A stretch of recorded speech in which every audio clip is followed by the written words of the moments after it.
Hello blogger, my name is Tom, and this is my review of the Razer Edge 64GB tablet. I want to apologize for my shoddy camera work. This is not a professional production, but just an amateur doing what he does.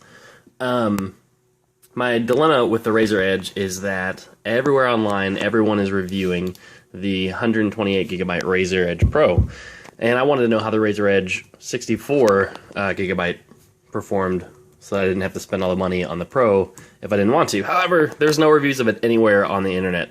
Anywhere. So this is mine. I just went ahead and bought one from eBay for cheap and upgraded the RAM, and now I'm going to make a review for anyone else out there who might be like me and is really interested in this awesome tablet, but doesn't want to spend all the money.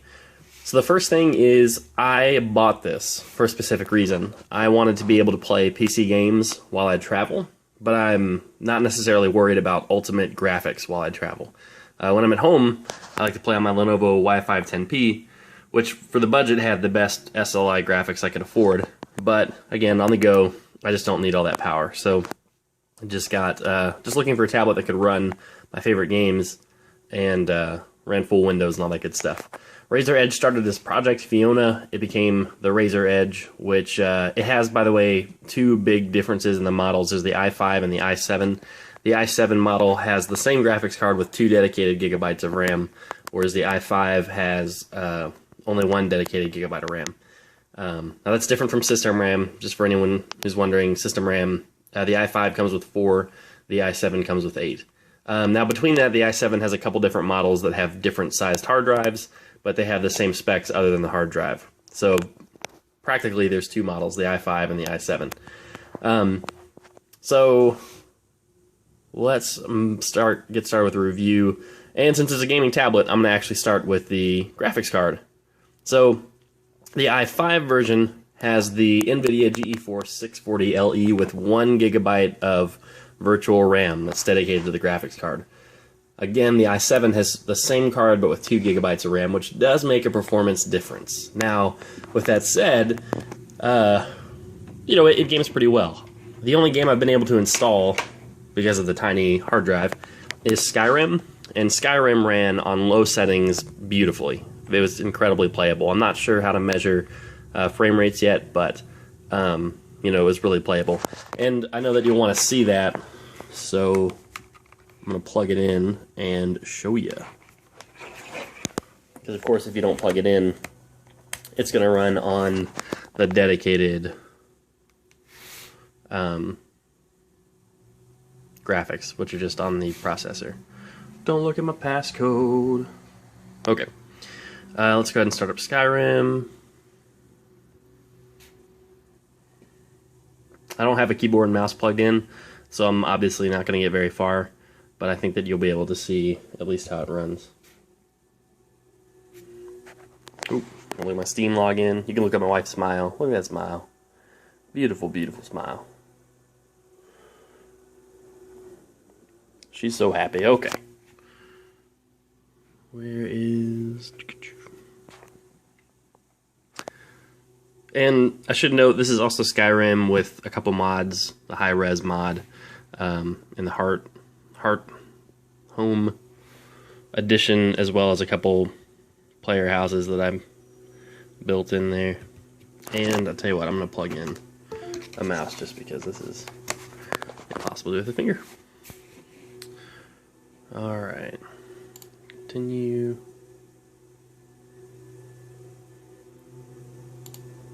Make sure I'm clicking. Oh, I'm not. Oh, that is awkward. Okay, there we go. Yes. So, again, it's on the lowest settings, so it's nothing real special. I apologize for the awesome screen glare. Let's do that. But even on those low settings, everything is very playable. It's very smooth. I don't have a keyboard plugged in, so I can't really move around. But, very smooth, very responsive. And normally, this annoying little mouse pointer is not there. That's because I just plugged in my mouse after starting the game. So my apologies for that as well. But it's a beautiful game. Good looking. Graphics run well. I played it for a couple hours, and it was good stuff. So that is Skyrim. Let's go ahead and continue on with the review. Oh, hey, sweet. That's kind of cool. I think, okay.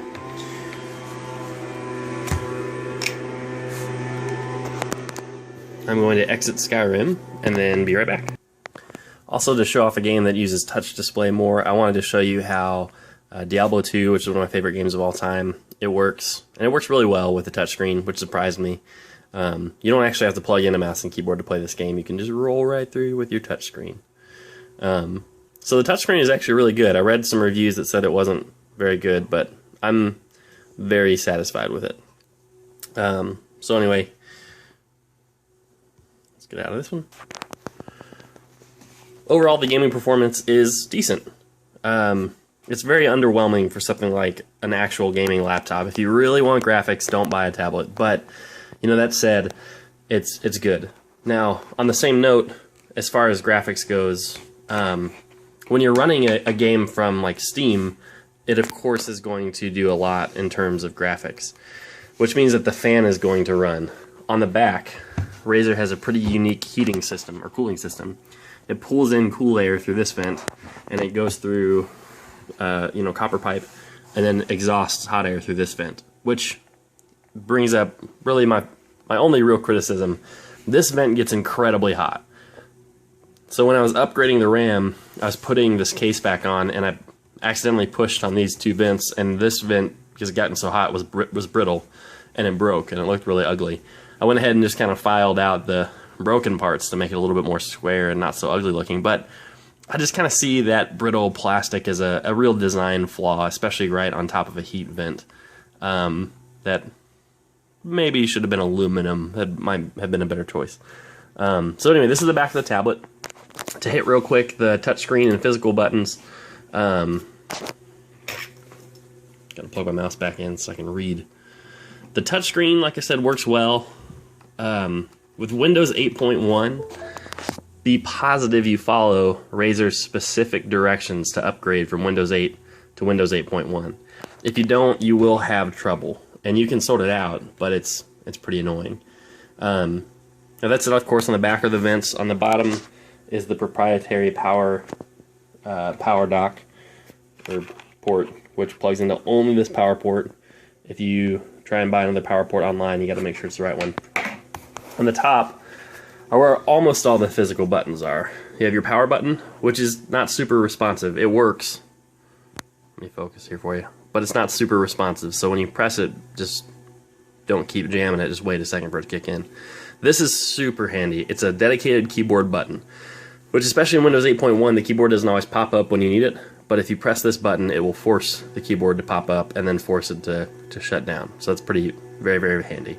This is a screen rotate lock, which doesn't seem to work after the Windows 8.1 update. A little prompt comes up that says you pushed it and that the lock is on or off, but then the screen doesn't rotate either way, which could be me. I did not follow the directions of the update, so still kind of sorting out those bugs.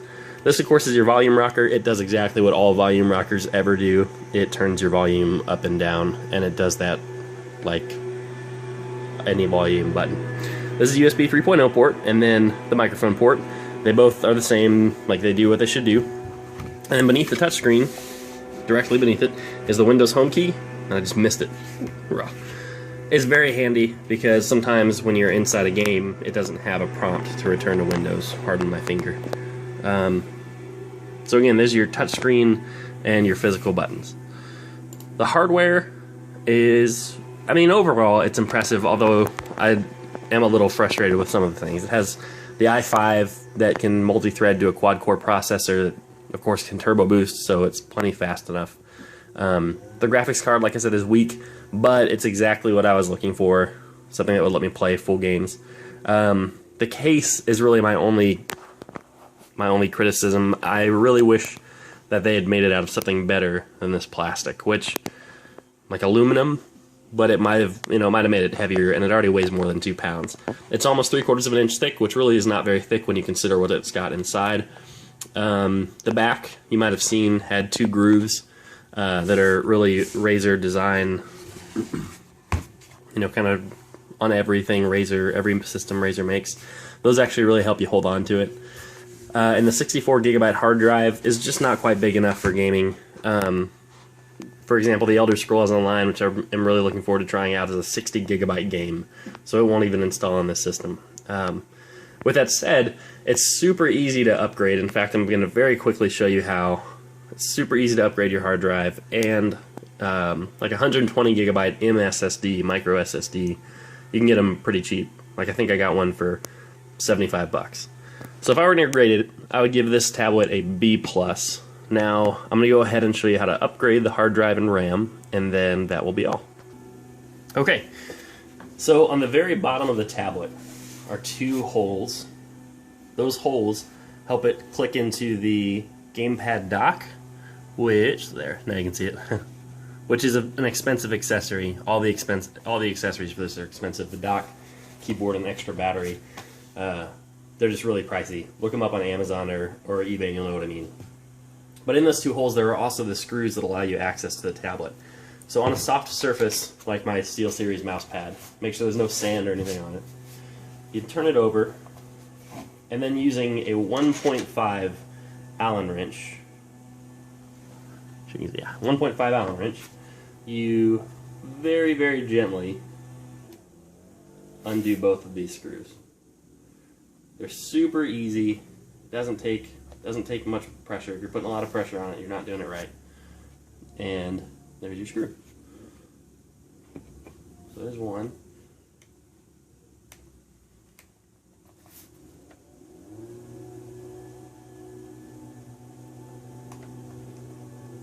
And there's two. Those are the only two screws involved in getting the back cover off. You just kind of slide it up and lift it off. Again, do not touch these grills, because you'll wind up like me with an ugly cutout where you broke the warped grill. So there's the back cover. It's really special. Inside the tablet, and now I'll get a closer look here. You have your copper cooling pipes and your fan, and you also have your RAM. There's another chip on the other side of the motherboard. However, to upgrade to like 10 gigs of RAM, all you have to do is replace one of the 2 gigabyte chips with an 8 gigabyte chip. So you don't need to pull your motherboard out, just leave that alone. I've also seen a lot of people online upgrading the wireless card to one that can pick up a 5 gigahertz network. Yeah, it's right there. One screw, pull it out, pop the wires back on, you're good. Then the hard drive, this is an mSATA SSD. They're very small, just SSDs. You undo this one screw, and then just like a stick of RAM, it lifts up and pulls out. And then you take your new one, after you've cloned it, of course, after you've copied everything to it. Push it in, set it down, screw it back in, and then do everything we just did in reverse. And that's the very, very simple teardown of this tablet. Thank you guys for watching this review. I hope that it helps some of you who are in a position like me where you didn't want to buy the super expensive version. I hope that you can find my blog and get a review that's helpful for the cheaper version. Until next time, this is Tom, and bye.